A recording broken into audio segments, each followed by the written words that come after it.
Mi nombre es Jesús Emilio Márquez, soy estudiante de Ingeniería Mecánica. Hoy les voy a hablar un poco sobre la energía hidroeléctrica. La energía hidroeléctrica es aquella que se genera al transformar la fuerza del agua en energía eléctrica. Para aprovechar dicha fuerza se construyen grandes represas hidráulicas, capaces de extraer el máximo potencial de este recurso renovable, libre de emisiones y autótono. El agua es una de las fuentes de energía más antiguas utilizadas por el ser humano, fundamental para la vida, la producción de alimentos y la higiene, y también es el origen de uno de los tipos de energía renovables más extendidos, la energía hidroeléctrica. Según el informe del 2019 de la Agencia Internacional de las Energías Renovables, IRENA, la capacidad total de las centrales hidroeléctricas en todo el mundo es de 1.172 gigavatios, lo que representa alrededor del 50% del total de las fuentes de energía renovables. Esta energía no es nada nueva. Con el curso de los años, la innovación continua han conseguido que las centrales hidroeléctricas sean cada vez más eficiencia. Gracias a la tecnología actual, alrededor del 90% de la energía del agua se puede convertir en electricidad, un porcentaje casi 3 veces mayor que con las fuentes convencionales. No es algo nuevo el aprovechamiento del agua para transformación de energía, ya sea mecánica o eléctrica. Podemos ver un ejemplo claro en las imágenes presentes. El bajo impacto medioambiental y las altas eficiencias son dos de los factores que contribuyen a un excelente rendimiento final, cuyo resultado es que de las centrales renovables más grandes del mundo, las 5 primeras por energía producida reciben el impulso de la fuerza del agua. Son las centrales hidroeléctricas y veamos cómo funcionan. Podemos ver un ejemplo claro de la parte exterior y la parte interna de una central. Veamos, es la construcción donde están localizados los grupos de generaciones de electricidad. Las dos magnitudes básicas para definir una central hidroeléctrica son el salto y el caudal. El central hidroeléctrica transforma la energía hidráulica de un curso de agua, natural o artificial, en electricidad renovable. El proceso tiene lugar en varios pasos y se basa en la transformación de la energía potencial obtenida en las masas de agua situadas a mayor altitud respecto a las turbinas de la central. En términos generales, el funcionamiento incluye un elemento de acumulación que puede ser un depósito o embalse. Mediante obras de ejecución y canales y túneles de derivación, el agua se transporta a la galería de presión y a través de tuberías forzadas que forzan el agua a redireccionarla por donde queremos que vaya. Se dirige a las turbinas, en este caso, gracias al uso de válvulas de entrada, de seguridad y dispositivos de regulación del caudal, que no es más que los distribuidores, en función de la demanda de la energía.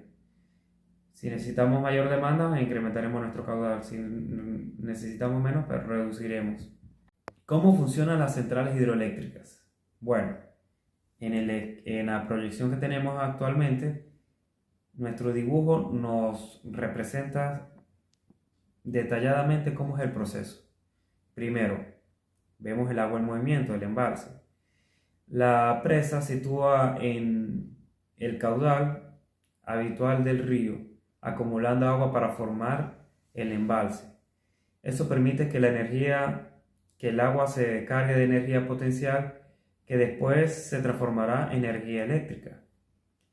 El agua situada detrás de la presa discurre a través de una entrada y es conducida a través de una tubería forzada.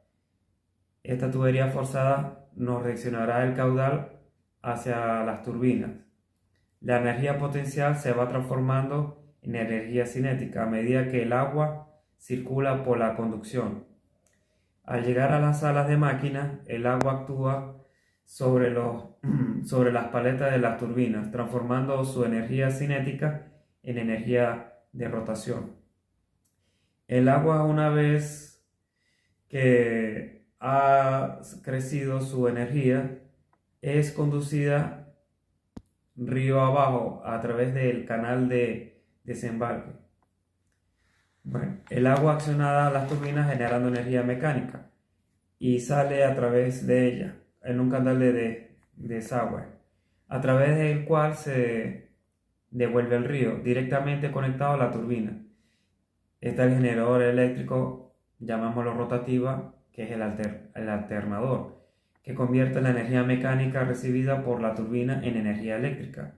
La energía eléctrica obtenida de esta manera debe transformarse para poder ser transportada a grandes distancias, por lo que antes de verterla a las líneas de transmisión, la energía eléctrica pasa por un transformador que conduce la intensidad de la corriente producida por el generador eléctrico rotativo, pero aumenta su voltaje.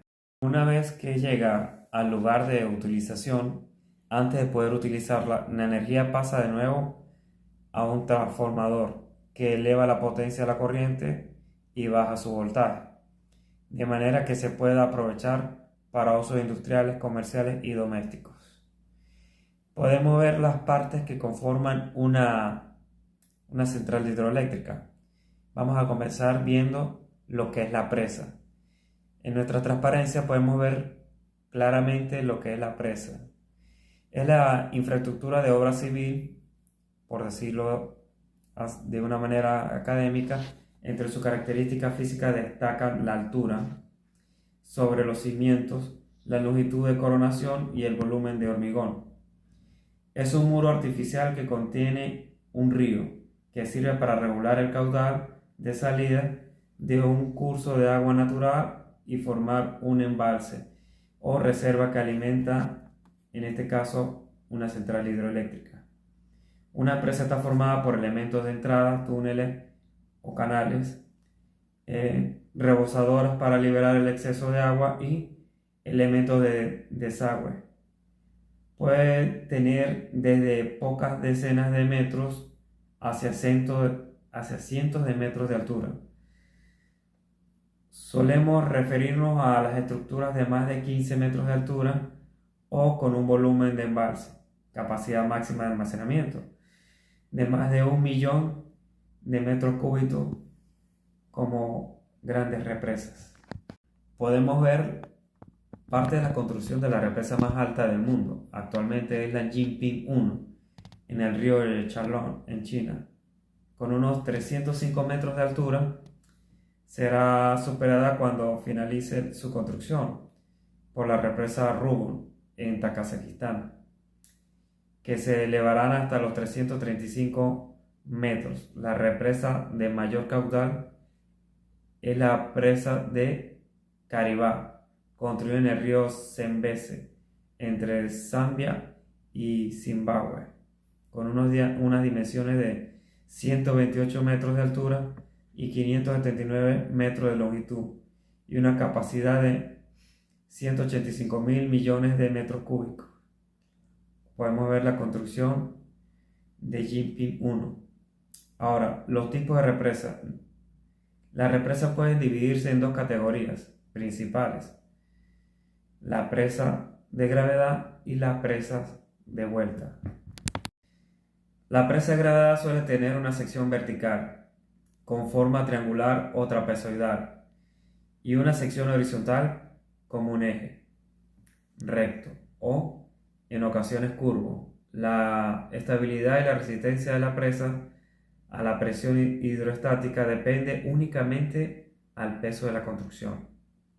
Podemos ver la presa de gravedad. Ahora hablemos un poco de la presa de vuelta, que es la que se encuentra en nuestra parte inferior. Muestra una forma convexa. La mayor parte de la presión hidroestática del agua del embalse se transfiere hacia los laterales de la propia presa y luego a los lados del valle o montañas donde descansa. Por su característica, la presa de vuelta se suelen construir en valles no muy anchos o con lagos rocosos o en presencia de bancos naturales estables en las orillas. Bueno, el embalse. Hablemos un poco del embalse. El embalse es el almacén de agua. Para conocer su situación real hay que analizar principalmente dos variables, el nivel del agua y el volumen almacenado. Bueno, es un lugar de captación de agua que puede ser natural, como en el caso de los lagos, o artificial si hay una presa que interrumpe el curso de un río. La forma y el tamaño están determinados por las características geológicas de la zona, mientras que las ramificaciones de la red hidrográfica también depende de las precipitaciones, el tipo de suelo, la vegetación y la actividad humana. Los embalses artificiales, que en este caso serían la presa, además de crear una reserva de agua, también ayuda a aumentar las diferencias de altura para el alto del agua, dependiendo de la distancia respecto a la central. El agua se puede transportar directamente a través de túneles, una tubería forzada, o pasar primero por otro tipo de componente hidráulico como canales.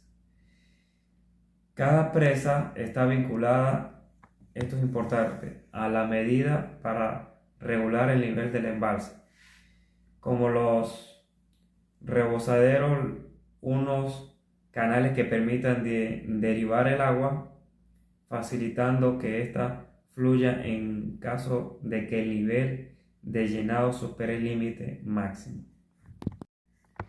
Bueno, entendamos que la creación del embalse también permite que el agua repose y durante el tiempo que pasa dentro del embalse la mayoría de las impurezas, residuos presentes en el río se depositan en los fondos, alejados de las zonas de entrada. Aún así, la limpieza final, como se dijo anteriormente, del agua está garantizada por un sistema de filtración en toda la entrada, que permite que la central hidroeléctrica funcione con seguridad. Cuando se dice esto es para evitar posibles averías por obstrucciones o contaminantes. Estamos hablando de la represa, pero es importante hablar de las turbinas hidroeléctricas. Son prácticamente lo que nos permiten a nosotros generar la electricidad. La turbina hidroeléctrica, ¿verdad?, es el dispositivo capaz de transformar la energía cinética del agua en energía mecánica. Es un elemento esencial de las centrales hidroeléctricas y muestra un rendimiento altísimo. Se estima que las turbinas son capaces de convertir más del 90% de la energía cinética del agua que captan en energía mecánica. Una turbina hidroeléctrica está formada por una parte fija llamada estator y por una rueda llamada rotor. El primero sirve para dirigir y regular el caudal del agua y el segundo para transferir la energía cinética del agua al eje en el que está montado. Ahora, los nombres de Francis, Pelton y Kaplan. Tres nombres para tres formas diferentes de aprovechar la energía potencial. Estudiamos un poco de dónde vienen ellos. La turbina Francis fue desarrollada en 1848 por el ingeniero francés James B. Francis y es el tipo de turbina hidráulica más utilizada. Es una turbina de flujo centrípeto en la que el agua llega al rotor a través de un conducto en espiral. Después, un rodillo en la parte fija dirige el caudal para invertir las palas del rotor. Se utiliza para saltos de altura media entre 10 a 300-400 metros y un caudal de agua de entre 2 a 100 metros cúbicos por segundo. La turbina Pelton fue introducida en 1879 por un carpintero e inventor americano, Lester Allen Pelton. Bueno, su principio de funcionamiento refleja el de la clásica noria con paleta de los antiguos molinos de agua. reveladora para aumentar su eficiencia. Veamos, el agua se transporta a una tubería forzada que cuenta con una boquilla en un extremo, una obturación que aumenta la velocidad del agua. El chorro de agua, ¿verdad?, sale de la boquilla golpeando las paletas del rotor, que tienen forma de cuchara. La turbina Pelton se utiliza para grandes saltos, entre 300 y 1400 metros, y caudales de menos de 50 metros cúbicos por segundo, y con el fin de obtener mayores velocidades.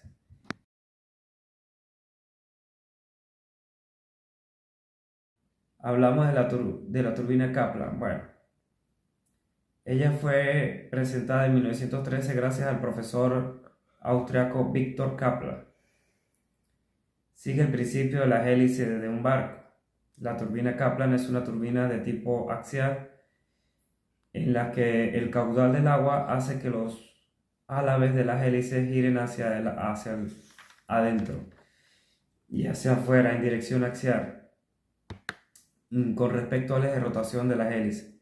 Gracias a las posibilidades de ajustar el ángulo de incidencia de las palas, tiene la ventaja de proporcionar un excelente rendimiento con pequeños saltos, pero también cuenta con grandes variaciones en el caudal, desde 200 metros cúbicos por segundo para cubrir.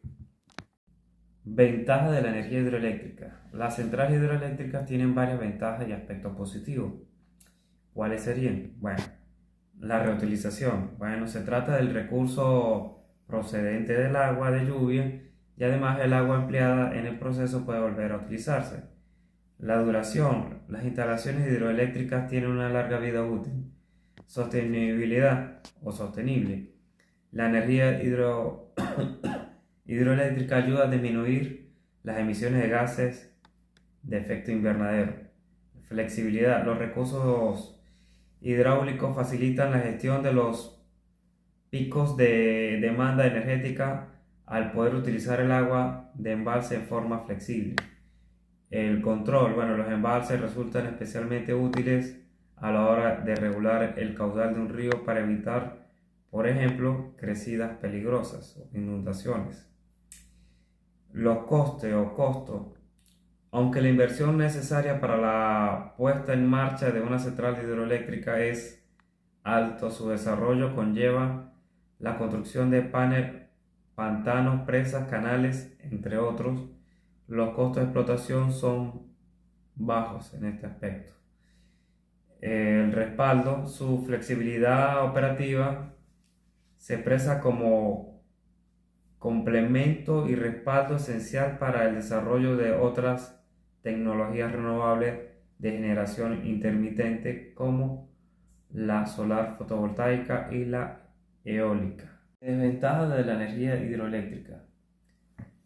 Los proyectos grandes de presa pueden alterar los ecosistemas fluviales y las comunidades circulantes, perjudicando la vida silvestre y obligando a los residentes a marcharse. Un ejemplo puntual sería cuando se construyó la presa de Tres Gargantas en China. Ella desplazó a unos 1.2 millones de personas y 200 de pueblos que estaban cercanos. Las centrales hidroeléctricas también pueden provocar bajos niveles de oxígeno disuelto en el agua, lo que es perjudicial para los hábitats fluviales. Asimismo puede verse afectados otras especies silvestres. Ahora, la energía hidroeléctrica en Venezuela. Bueno, entendamos que la industria productora de energía eléctrica venezolana es en su mayor parte del Estado, siendo el mayor productor y proveedor de electricidad a nivel nacional.